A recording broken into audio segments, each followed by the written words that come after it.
La Confederazione Nazionale delle Piccole e Medie Imprese del Veneto chiede a gran forza l'autonomia della nostra regione per avere, dice, più risorse e poterle così gestire direttamente in loco e alleggerire anche la parte burocratica delle imprese con la famosa banda larga, da cui siamo ancora molto lontani. La richiesta al governo centrale con una videoconferenza stampa congiunta con le consorelle dell'Emilia Romagna e della Lombardia, regioni che con il loro PIL rappresentano il motore trainante d'Italia. Credo sia un momento importante per il Veneto, proprio per fare quel salto di qualità che ci serve, ma ci serve proprio perché abbiamo bisogno di più investimenti, abbiamo bisogno che ci sia la regione che sostiene lo sviluppo economico, che sostiene le imprese, le piccole imprese, che sostenga il sviluppo anche di infrastrutture che servono al nostro paese.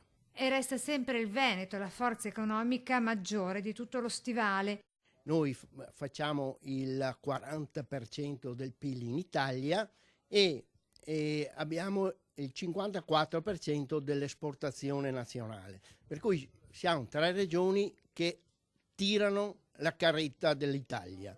Allora, su questo credo sia importante che il nostro governo abbia un occhio di attenzione. Nella manifattura siamo forti e la piccola impresa credo che ha sviluppato anche nel periodo di crisi quelle sinergie per poter essere sempre all'altezza del prodotto nuovo e del prodotto all'avanguardia. La qualità dei nostri prodotti sono importanti, ma oltre a questo credo che nel Veneto dobbiamo sviluppare quello che abbiamo e che sviluppiamo poco, che è il turismo. Il turismo nel territorio è una cosa importante.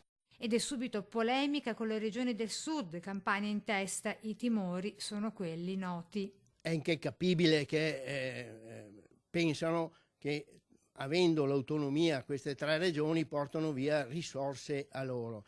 È inevitabile che ci sia questo tipo di contrapposizione, ma io credo invece che non deve essere una contrapposizione, ma deve essere uno slancio per tutti.